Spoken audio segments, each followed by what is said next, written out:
I knew things had changed when Ronnie Stetzer came back to town. He was at one time my wife's fiancé, Cindy.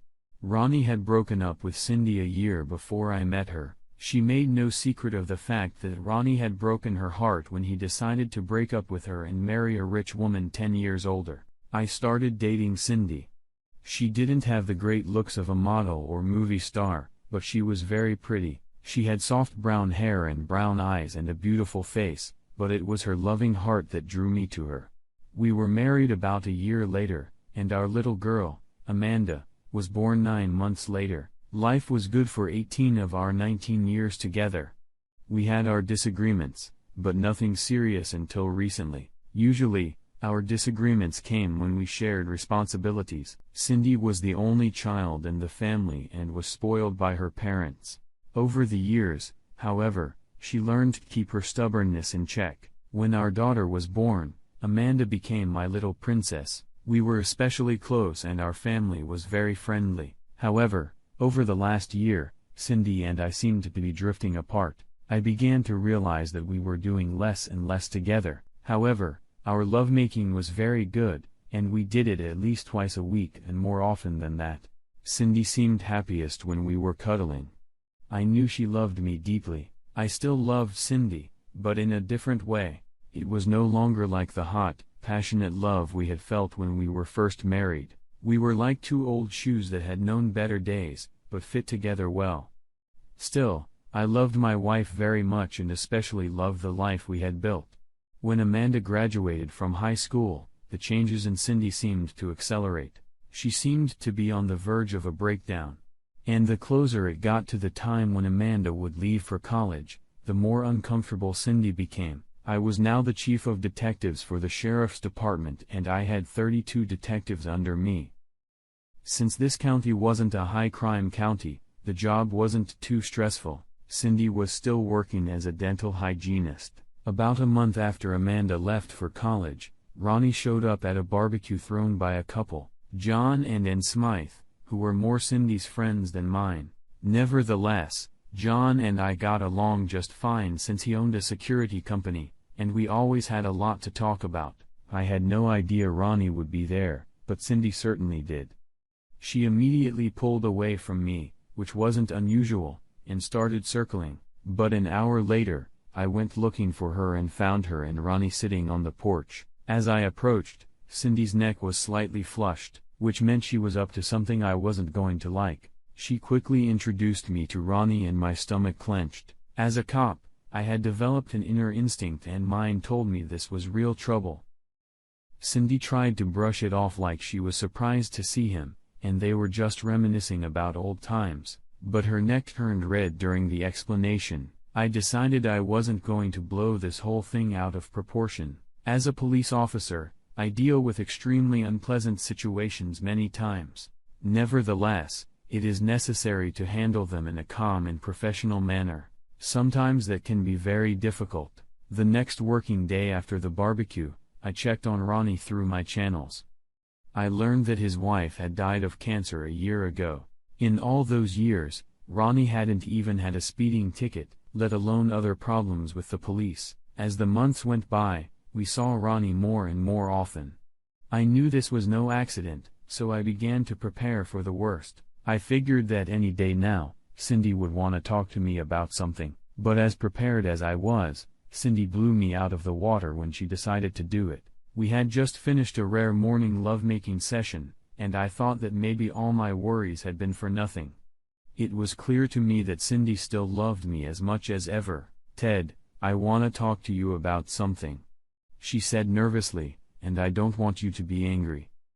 I want you to let me finish before you say anything." My stomach flipped. "You know, Ronnie was my first love," she explained. "We were engaged, then he fell in love with Catherine, and we broke up. After his wife died, he was devastated. He's so lonely. He tells me he still loves me, and I have to admit I still love him, but at the same time, I love you." I didn't say a word and tried my best to control my breathing and stay calm. That gave Cindy courage because she smiled and continued. "I still wanna be your wife, but I wanna be with Ronnie too. Ronnie and I talked it over and decided it would be fair for me to stay with you for a week and him for a week. I slipped out of bed, got dressed and left without a word. I headed to my office and closed the door. The receptionist looked at my unshaven face, but didn't ask. I told her I didn't want to be disturbed unless it was something serious. I was left alone. I sat in the unlit office for hours. I went over and over in my head the proposal my wife had made to me. It was the most selfish thing she could have done. It was clear to me that Cindy wanted to sit on 2 chairs. That can't happen. She would have to choose. Around 5 o'clock, I got home. I was really annoyed when I saw Ronnie's car in the driveway. I tried to pull myself together and use all my years of police training to stay calm. However, all that training didn't prepare me for anything like this. I found them in the living room sitting nervously. Cindy quickly stood up and walked over to me to kiss me. I pushed her away and saw that she was in pain, but I didn't care. "We need to talk about this," Cindy said nervously. "We don't have anything to talk about," I replied shortly. "You either want to be with the asshole or you want to be with me. You can't have him and me." "I don't think you fully thought this proposal through," Ronnie said, looking at me nervously. "I'm not gonna take your wife away from you. I'm just going to give her the extra love she needs. Yes, we'll share her, but she'll never miss any of her marital obligations." Now my inner rage was almost on the verge of boiling over. That smug bastard had just told me that I should let Cindy sleep with him because she needed the love. They both made me cringe. And in that moment, I realized my marriage was over. Except, I said, looking fiercely at Ronnie, the marital duty of giving up all the others. "No. I'm not going to agree to that." "Ted?" Cindy said with an expression that told me she was now upset with me. "It's going to happen. The question is whether or not you're going to be a part of it." "No," I said. "Both of you leave." Cindy burst into tears. "Ted, please give me this. I've been a faithful wife all these years. Ronnie was my first love, but I don't want to lose you. I love you so much, but I love Ronnie too." I snorted and looked at Ronnie. "Tell me, Ronnie, if your late wife had come to you with a similar offer, would you have accepted it?" He smiled at me and nodded. "If it could make my wife happy, I'd gladly accept it."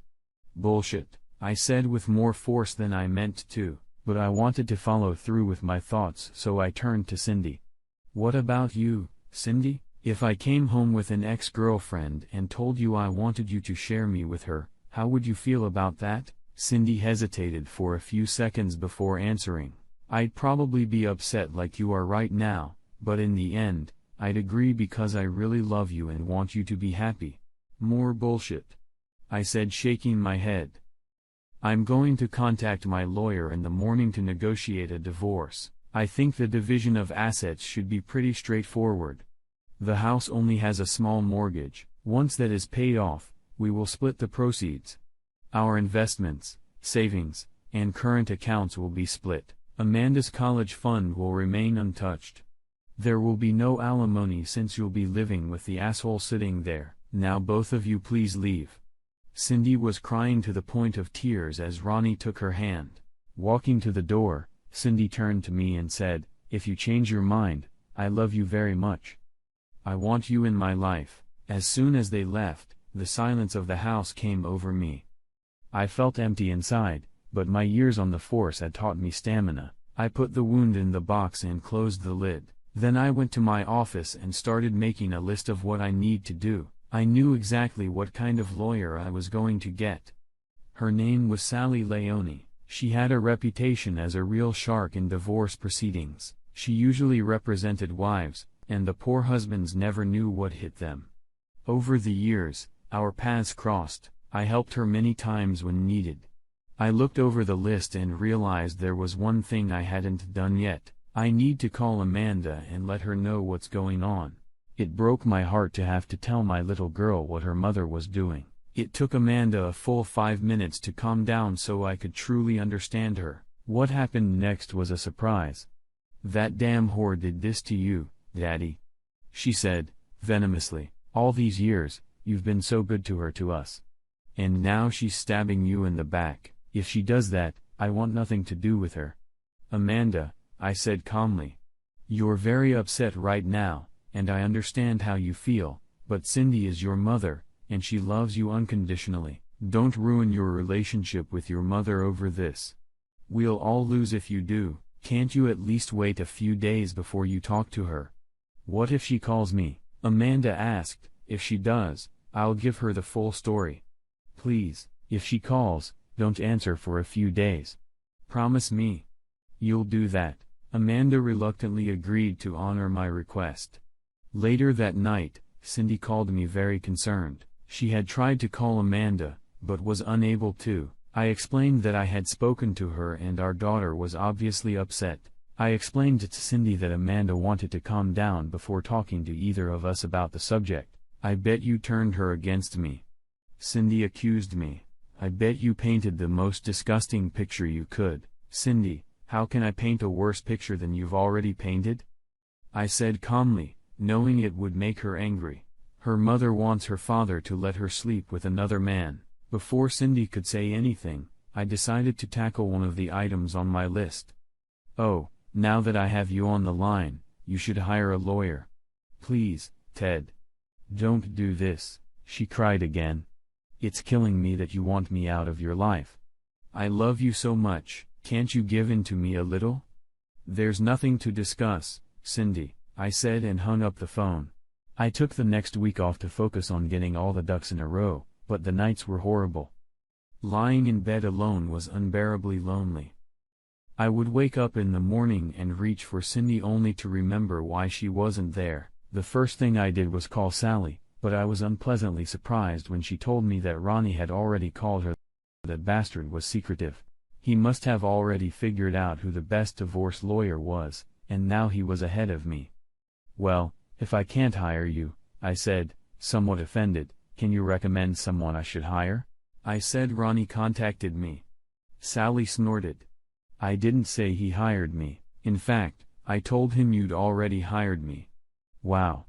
I said with great relief. I really appreciate you doing this, Ted. Most men in this town think I'm a piece of shit, she said bitterly. You're one of the few who has always treated me with respect. You're one of the few who has tried your best to help me. I've always appreciated that. There's no way I would ever turn against you. Again, I'm very grateful. You'll still have to pay my fee, she said with a laugh. I really appreciate you, but I have to pay for the lights too. It's not a problem, Sally, and thanks again. Even days later, the phone conversation between Cindy and Amanda didn't go well. According to both, it degenerated into a shouting match with ugly names thrown back and forth. Cindy called me afterward, almost hysterical that she had lost her daughter forever. I told her I talked to Amanda and tried to work things out, but it turned out to be much harder than I could have imagined. Amanda was angry when I spoke to her a week later. According to my daughter, she told her mother that she wanted nothing to do with her. Cindy would not be invited to the prom or wedding. And if she had grandchildren, she would never meet them. Now I understood why Cindy was hysterical. The calls from Cindy continued until the day of the divorce. She kept begging me to reconsider and accept their plan. I, of course, continued to refuse. After the divorce, the call stopped, and I tried to move on. Thank goodness I had a job. As chief of detectives, my schedule was pretty flexible. Over the next 6 months, I became much more hands-on. I was often able to point some of my new detectives in the right direction. That way, they didn't waste any time descending into obvious dead ends. I also began to review our unsolved cases. As a result of my efforts, we were able to close a long-forgotten murder case. It turned out that the victim's ex-boyfriend had done it. They always had the evidence, but they just didn't see it. For that, I got a commendation and a raise. Cindy and Ronnie got married about a month after the divorce. They wanted to buy my half of the house, but the thought of Ronnie living in my house turned me inside out. Ronnie threatened to go to court to force me to sell it. I told him to go ahead and sue. I was friendly with all the appraisers in town. And when I explained my dilemma, they all agreed to help. The appraisals were much higher than the house was worth, yet Ronnie didn't care. He paid a ridiculously high price for my house. It pissed me off, but there was nothing I could do about it. In the end, though, I liked the result. I got a lot more money out of the sale than I could have. The divorce went better than I thought it would. I have Sally to thank for that. Her analysis was so thorough that she found information that helped me. The down payment on the house was inherited from my grandfather. Thus, the amount was not considered community property. As a result, I received about 75% of the sale proceeds. With that money, I bought myself a cash apartment not far from work. Life goes on, but I'd be lying if I said it didn't hurt. All those years with Cindy, and here she decided I wasn't enough. I tried to go back to the dating scene, but it was even more depressing. Most of the women I dated came with a ton of baggage. Some of them were just plain intimidating, and almost all of them desperately wanted to get married. I, on the other hand, wasn't interested in marriage. I'd been down that road before. One night about 8 months after Ronnie and Cindy's wedding, I was having dinner at a restaurant. I didn't realize they were there until Cindy sat down. I was surprised to see my ex-wife, but decided I wasn't going to be nasty. I looked around and saw Ronnie sitting at a table at the other end studying the menu. "How are you doing, Ted?" Cindy asked quietly. "I'm doing fine," I replied with a sad smile. "How are you doing? I still miss you every day," she said, placing her hand on top of mine. "I still love you very much. If you ever find it in your heart to accept Ronnie, I'd love to be with you again." At first, I was going to pull my arm out from under her and tell her to go for a walk, but then an idea hit me. I'd have to talk to Amanda first, but it might be something I could do to get back at that asshole, Ronnie. "I miss you too, Cindy," I admitted, honestly. "I hate waking up and you're gone, but you're a married woman now. By the way, I think your husband is looking for you." Cindy looked at Ronnie, and he was looking at her with a what the hell expression. She just nodded to her husband and stood up.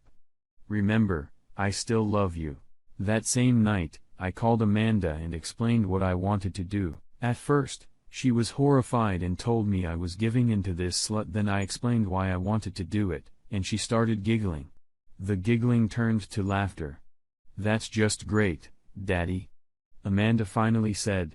"Go for it." The next day, I called Cindy with my daughter's blessing. I told her I wanted to talk to her and Ronnie. I told her I was thinking about our conversation yesterday. Cindy was thrilled, and we agreed to meet at our old house at 7 o'clock that evening. I arrived at 7 sharp. Cindy led me into the living room. It was disheartening to see him sitting on the couch in my former home. However, I took some satisfaction in the annoyed expression on his face. It was clear to me that Cindy had blamed this meeting on Ronnie at the last minute. He glared at me like a dagger. I pretended not to notice anything. After pouring us each a cup of coffee, Cindy settled on the couch between Ronnie and me. I got right to the point. "Cindy, what did you mean when you said the offer to share still stands?" A smile appeared on Cindy's face. "Yes. Absolutely. The offer still stands. I told you that I still love you deeply. It's just that I love Ronnie too." "Well, if you agree," I said, trying to feign nervousness, "I'd say yes. I don't have anyone right now. At least this way, I'll have you part of the time. I've been so lonely without you." Cindy rushed over to me. She kissed me as passionately as we had never kissed before. "Oh, Ted, you've made me the happiest woman in the world." "Wait a minute," Ronnie said, standing up. "We haven't discussed this yet." "It's the same thing you suggested," I told Ronnie calmly. "Yes, but still, Cindy, you and I need to discuss it first." Ronnie was very excited. "We've already discussed it," Cindy said, a little surprised by Ronnie's objection. "When did we discuss it?" Ronnie blushed. "Don't forget, we discussed it before we presented Ted with the plan. You said you were more than willing to share." Ronnie was discouraged by his own words, and there was nothing he could do about it. Still, he wasn't going to give up so easily. "I still think we need to talk about it," The thought of pointing out to Ronnie what a hypocrite he was on my tongue. It was the same deal he'd offered me, but now the shoe was on the other foot. He was the husband and I was the ex. However, I decided to let this drama play out between Cindy and Ronnie without my involvement. "Okay, I'll leave and wait to hear from you, Cindy," I said, kissing her before leaving. Once back in the car, I started laughing my ass off. I had switched roles with this asshole. Now he was wriggling like a worm. I wish I had been a fly on the wall that night. The next day I got a call from Cindy saying that Ronnie was very upset, but when she told him she was going to leave, he agreed. Cindy would spend 1 week with me and 1 week with Ronnie. Of course, at Ronnie's insistence, none of this could be done until I was tested for STDs. I agreed on the condition that they both get tested as well. Cindy didn't object, but Ronnie was not happy. As it turned out, we were all clean. The next week, I stopped by to pick up Cindy. Cindy looked good when she came to the door. Ronnie, on the other hand, looked like he had murder on his mind. I grabbed Cindy and kissed her hard. Then I grabbed her 2 suitcases, and we walked out. I decided that I would do everything I could to make this night special. I took her out to dinner and then to the dance. Then we went back to my apartment. "I want you inside me," she whispered hoarsely. "When you're inside me, I know you still love me." I loved Cindy, but not enough to want her to be my wife again. We lay there and cuddled until I fell asleep. The week went by quickly and very pleasantly. I had to work, so I told Cindy that she could go home for the day if she wanted. Cindy was adamant. She was my wife for the week. That made me cringe inwardly, but hell, if that's what she wanted to believe, that was fine with me. All I was interested in was fucking Ronnie's wife. She cleaned the house, went grocery shopping, washed my clothes, cooked meals, and even said our dinner times. I had a blast. I even got Amanda to talk to her mother without yelling at her. Of course, Amanda was aware of my plan, and I'm sure she laughed at how clueless her mother was. As I drove Cindy home, Ronnie looked both pleased and angry. Whatever anger was simmering inside him, he kept it in check. He kissed Cindy passionately right in front of me. I just pecked Cindy on the cheek, said, "I love you," and left. For the next 3 months, our new agreement was honored. I have to say, for me, this arrangement was great. Fucking Cindy after the divorce was a hit, especially since it was her suggestion. I was now getting laid 6 or 7 times a week. Another benefit of this new arrangement was that I convinced Amanda to come home and spend some time with us. I'm not sure if my daughter did this because she missed her mother or if she was making fun of her. One day, maybe 2 months after this new arrangement began, I was checking on my 3 detective teams working different crime scenes. Just then, a call came over the radio about a disturbance at Mixed Tavern. Since I was only a block away from there, I decided to check it out for myself. When I got there, I found that there had been an altercation with a drunken customer. I was surprised to find out that the drunk was Ronnie. I decided to take care of the problem. After letting the 2 officers go, I turned to Ronnie. "Come on, Ronnie," I said, taking his hand. "I'll take you home. I don't need your fucking help. Ronnie, your choice is either I take you home or you go to jail. What's better for you?" He decided to take the ride home. All the way to my old house, we didn't say a word. When he got out of my car, all he said was "fuck you." By the 4th month, Ronnie was less and less happy about our arrangement. He and Cindy argued about it more and more. He wanted it to stop, but Cindy couldn't understand why. I didn't interfere in their discussions. I just kept telling Cindy that she was wonderful and continued to get all the sex I wanted for a week. This arrangement allowed me sleep with her much more than when we were married. Finally, when I came to pick up Cindy for a week, about 5 months after our agreement, things came to a boil. Ronnie and Cindy were yelling at each other in the yard. I decided to try to calm them down. "I think you guys should calm down," I said with a smirk, "or someone will call the police." "Fuck you, Ronnie," threw angrily before turning to Cindy again. "If you go with him, then our relationship is over. We had a deal, Ronnie," she said with a nasty note in her voice. Since I've known Ronnie, I've never seen my ex-wife speak to her new husband with anything other than affection. The agreement is bullshit. Ronnie yelled. And I'm telling you again that if you go with him, it's over. You can't be serious. Cindy said in a dismissive tone, you were the one who came up with the idea of the exchange a long time ago. With those words, Ronnie stormed into the house and slammed the door shut. I looked at Cindy questioningly. He's just having a bad day, Cindy said, taking my hand. He'll get over it and everything will go back to normal. Things didn't go back to normal. Apparently, Ronnie had moved out. Cindy tried to talk to him, but he was adamant. They were done. Around noon on Wednesday, Cindy called me and told me what had happened. He left me, Ted, she said, sobbing. Can I move in with you? Yes, I'll be at your place on Monday when it's time for my regular week, I said cheerfully. But Ronnie's gone, Cindy said, confused. I wanna come back to you completely. I realize I made a huge mistake. Everything Ronnie said about sharing was just bullshit to keep us apart. I want things to go back to the way they were. Well, you see, Cindy, I said, failing embarrassment, you wanted me to share you. You didn't want me to work full-time, so I'm used to you being just a part-time wife.